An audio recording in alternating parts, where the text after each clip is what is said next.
Hey guys, Coach Mike here. Had a free few minutes, so I wanted to jump on and say hello to everyone and talk about a subject that I was talking about earlier with some clients that are in the program. And one client that is an amazing client. She's finishing up. She's an executive. Where the hell is Cindy at? So Cindy, hi, if you watch this, but. I think Cindy's in Northern California. That's right. And amazing person. Really just was beaten down by life. You know what I mean? And now this is sort of the point of this Facebook Live, this video for you folks, because I want to talk about what life does to you and what you need to do to get out of that. But Cindy was struggling mightily. And just another amazing client. It's funny because I just listened to a Voxer's a walkie-talkie app we use to communicate between ourselves and our team, and then also with our clients if they need us, so they could Voxer. Say hello if you guys are watching. I see the increase of views are coming out here, so say hello. And Doreen, our director of coaching, just sent me a Voxer. And about clients, because we communicate back and forth of what our clients are going through, what they need, that sort of thing. And she said, this person's doing this, and that's great, and we've got to do this. And hi, Brenda, how are you? Good to be with you, or good to have you with us. And she said, hey, so-and-so's turned the corner. The light bulb's gone off. And we've noticed a few different things, like people's voices change. Like literally, they sound like different people after they go through this transformation, or when they get through the anxiety or depression, they're just totally different people. And she said, hey, so-and-so, I don't want to say the name, but so-and-so, because it's a really unique name, so-and-so turned the corner. Amazing, remarkable, and she'll be on your schedule next week. That's how awesome this stuff is. So. But here's what happens, and people are searching for an answer, and so many people think the emotional stuff. I always go in different directions on these rants, but or these insights, whatever you want to call them. But so many people are looking for the external, and they also tie in the emotional and the physical. One has nothing to do with the other, but the emotional trauma that you're going through, the anxiety, the depression, the overwhelm, the burnout, it will affect you physically. So if you live every day in anxiety and you live every day in depression, it's going to affect your physical health sooner or later. You cannot live in that place of emotional discontent and emotional trauma and have it not affect you physically. So look at the people struggling in their life. So you look at, choose, it might be you, it might be somebody else in your life, but look at their life. And look what they're going through. And I guarantee it's affecting every area in your life, whether it's financial, whether it's relationships, whether it's health. And so I'm talking about running a program, the mind, and I point to the head, but the mind is everything, as you always hear me say. When you're running a program of what we call resistance, anything that doesn't feel good, and you're running that every day. Sherry Calloway, oh my God, it's like my long lost sister. Send me a PM and let me know how you're doing, girl. I miss you, Sherry. I love you. When you're running that program, it's going to affect you physically. It's going to affect you mentally. It's going to affect you emotionally. That's why so many people that are struggling with anxiety have panic attacks. But these panic attacks are real. Blood pressure is skyrocketing. Heart is racing. Skin is tingling. I've had them before, guys. I went through this stuff 18, 20 years ago, so I get it. But the tingling, the burning, the feel that you're gonna lose your vision, the heart's pounding out of your chest, you want to jump out of your skin, that stuff is real. Those are real physical manifestations. But then, when you get hooked up to the machines at the emergency room, it's like, hey man, you're fine, you're having a panic attack. But they'll come back, and then they'll come back bigger and stronger. Or if you finally realize, well, nothing ever happens to me. Well, it can though, but then maybe the panic, but the anxiety is always bubbling underneath. So that's communicating to every cell, every atom, every molecule in your body. You're constantly running that program where you're going to struggle. You're going to have health issues. You're gonna have brain fog. or the black cloud in your brain. You're not going to have the clarity. You're not going to have the motivation. You're not going to have the desire. And so all of that stuff is real. So, but the point of this Facebook Live is that you already have, like, so what do we do when this stuff happens? We go out searching for an answer. We think it's our diet, and all these people that are supplementing themselves to death, or not drinking coffee, or a lot of people are self-medicating with alcohol and things, but they start doing things like one has something to do with the other. You go around any health club and look at those people who are running themselves to death and doing things, yet they're in peak shape. They're eating. We've got a couple of people in the program right now who are fitness experts. They eat so clean. They got the keto diet, and they go through all that, yet they have high anxiety to depression. One has nothing to do with the other. You're not going to eat yourself or supplement yourself out of anxiety and depression. Not going to happen, guys. And no, the stuff that you're eating, the glucose and everything, no, is it good for you? Absolutely not. Don't put that shit in your body. It's no good. But it's not going to cause your anxiety. And then people, then they want to blame it on hormones. And I heard a call last week from this woman that was on a breakthrough call. I didn't do the call, but she said that she has post-something syndrome from an illness she had. It's a bunch of crap. So here's the deal, guys. Here's why you're struggling, and here's why you don't need to go anywhere. The answers are already inside you. But what does life do to us, right? And I use this analogy. I've probably used it on 10 or 12 videos in this group over the last year or two, but I use this analogy because it's a powerful one. Look around you. Are we spinning around in a happy, upbeat environment? Yeah, we're talking, the fake Facebook people, that go out there and they post pictures of their family, and it's all beautiful and loving and warm, and everybody's wonderful, and look at me and look at my loving spouse and all this crap, and then they're miserable behind closed doors, right? Okay, the fake book, they call it, right? And but look around you. Are people blissfully happy? Start a subject of good, okay, and nobody will tune in. Put a program on of drama and negativity, and everybody watches. We are conditioned to be miserable on this planet, and it starts at a young age. What's the word that we hear most when we're young? No. Don't touch that. No. Don't talk to strangers. No, you can't have that. A little kid goes in the store, and take a little kid in the store, they want everything, right? Whether it's a grocery store, a toy store, or whatever. What does mom, dad say? No, can't have that. No. Kid comes home from school and says, Mom, holy cow, man, so-and-so got an iPhone. It's so cool. We can't afford that. You don't deserve that. Okay. Be practical, be realistic. We don't like pour water on people's dreams and foster them. We close them down. We tell them to be afraid of strangers, be afraid of life, be afraid of death, right? And don't do that. You can't have that. Be practical. Be realistic. Well, why is it unpractical to have a nice car, or to have an iPhone, or to have a life full of abundance and joy and good experiences? Who says that we've got to live in limitation until hopefully we make retirement, and then we can start living this life like we're on this finish line? That's garbage, man.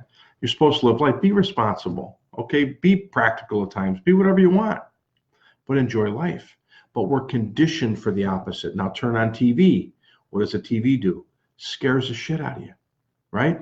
There's not a lot of feel-good, upbeat stories. They'll sprinkle them in once in a while, but this world conditions you to be miserable, to struggle, to make you afraid. What do religions do? I'm not saying pro or con any religion, but what do most religions do? They've got rules. And if you don't follow these rules, you're going to a place for eternity called hell. That's pretty scary stuff, isn't it? Now, give that to an 8-year-old. Okay, give that to a 6-year-old. Okay, and what they don't understand this. They're just trying to enjoy life. And now we're scaring the shit out of them. And then we put them in school. What does school do? School embrace them, and is it a feel-good moment? Is it like, hey, let's talk about your passions, little Johnny. Hey, Mary, let's talk about your dreams and your goals. Well, they might do a little bit of that. No, what do? Sit down, shut up, pay attention. And here's a bunch of stuff. And a lot of it's boring because Johnny doesn't really care about biology. Johnny wants to be an artist. Or maybe Timmy wants to be the biologist, but he doesn't know the first thing about Spanish or Latin, whatever. I don't know if they teach Latin anymore. You follow me?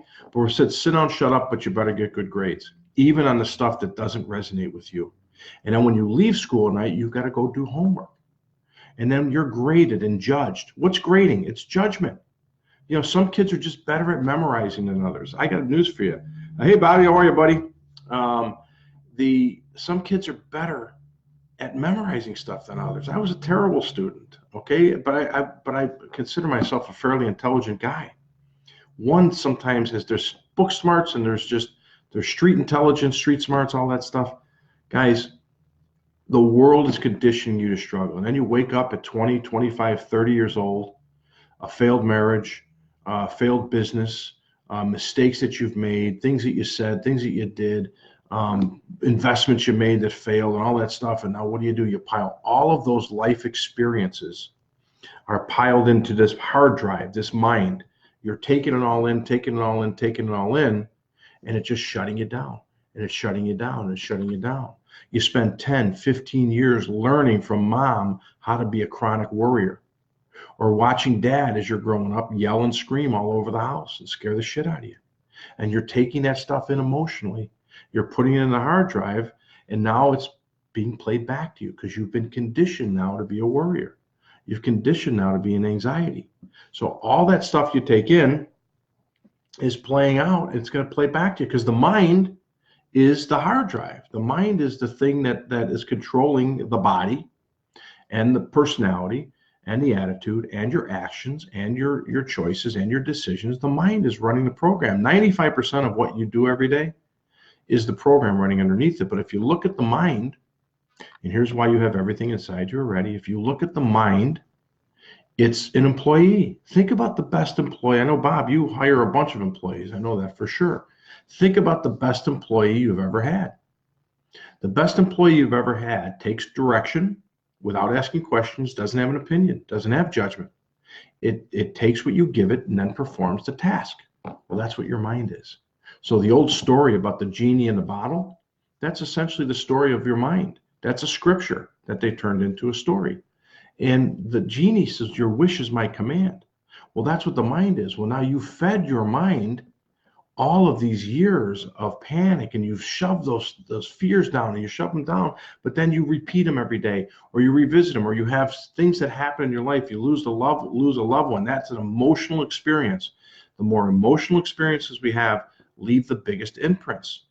So everything you are today is a byproduct, a beautiful, wonderful symphony of everything that you've been up to this point in your life. The good, the bad, the ugly. It's all a byproduct of everything you've been. So if you look at your mind as this, I'd say a hard drive with a recording device, but if you look at your mind, it's just this big vat that you shove ingredients to, and you shove ingredients to, and you keep putting stuff in, and then it creates everything you are. As I said, your personality, your habits, your likes, your dislikes, but it also creates the state of being, and that's what you move around in every day. So if it's anxiety, it's going to run that program. Anxiety, you're going to have thoughts of anxiety, feelings of anxiety. You're going to take actions of anxiety, have experience of anxiety, panic attack. If you have depression, you're going to wake up every day with the goal of, you're going to go to bed at night with the goal of waking up tomorrow and feeling good, and then you're going to wake up and you're going to be depressed again, and you're going to say, I don't get it. I've got a wonderful spouse. I've got healthy kids. I've got a beautiful house. I've got a great job. Why aren't I enjoying my life? Because the program's running. And if the program's running in the opposite of direction of what you ultimately want, it's impossible. It's like hitting a golf ball in the air and expecting it to stay in the air. It won't. It can't.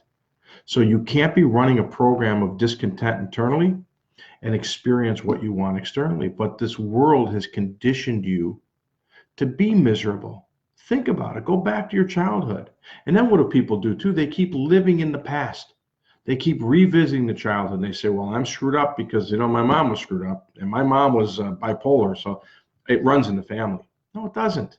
It runs in the family. It's generational because your mom picked it up from her mom, and your mom gave it to you. That's why it's hereditary. It's conditioned. Your subconscious mind, this hard drive, is constantly pulling stuff in and pulling stuff in and just absorbing everything. It's like Spidey sense. Your mind just pulls in. It's an awareness that is omnipresent when you are. So it pulls all the things in, and everything emotional is literally expanded upon. So every day that you went to school in high school and you felt inadequate, or you got bullied, or you got teased, or you looked in the mirror and didn't like what you saw, or you're wondering if your body was going to develop or develop too fast, or you've got pimples and all that stuff, and you spend every day there emotionally. The mind's like, oh, okay, got it. Thanks, Susie. Got it. Yeah, inadequacy, sure, no problem. Insecurity, sure, no problem. Embarrassment, sure, no problem. And now this recorder is recording it all and forming and shaping who you are. And then you spend the rest of your life dealing with it. It's all conditioning. So then what do we try to do? We go to doctors and they say, we'll take this drug. Because the doctors, the medical community doesn't know how to solve this stuff. Thank God for us, because we do. But they don't.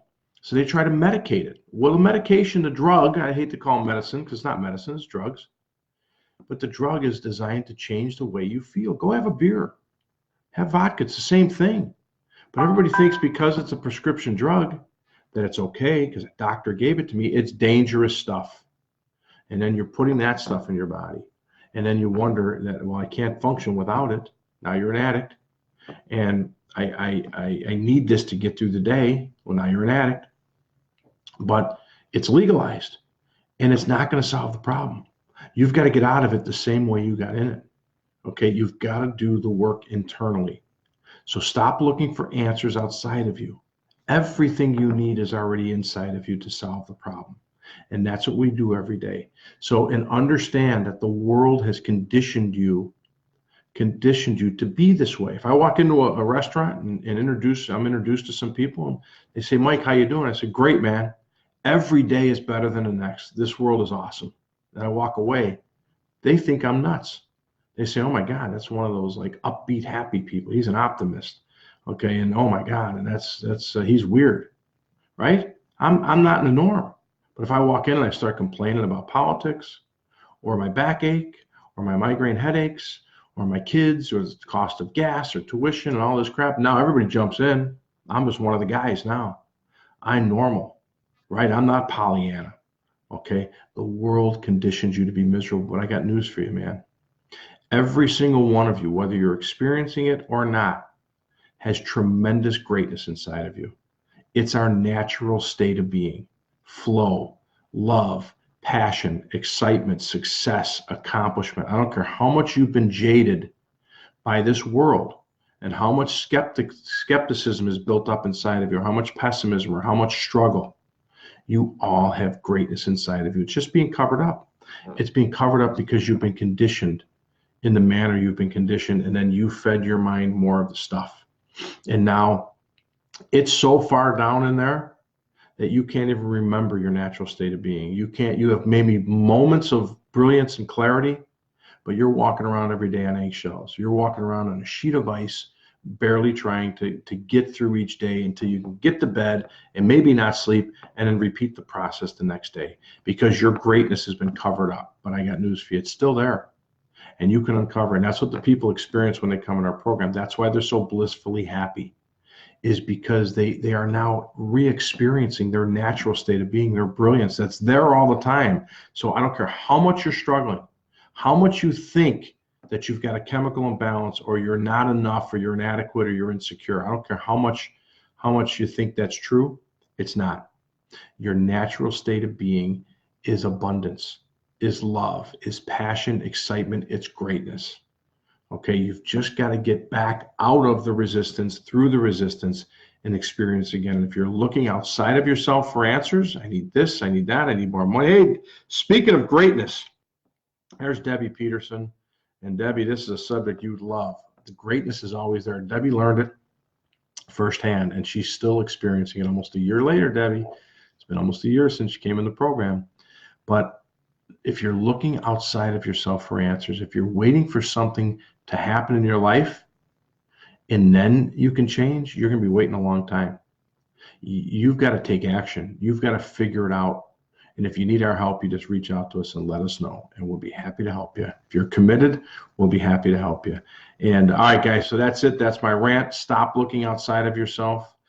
Be aware, be awake, understand what this world does. I'm not this like fear monger, this world's a bad place. No, this world conditions you to struggle, conditions you to be in resistance. All right, so wake up, look inside for the answers, and if you need our help, we'll be happy to help you. All right, talk to you soon. Have a good day.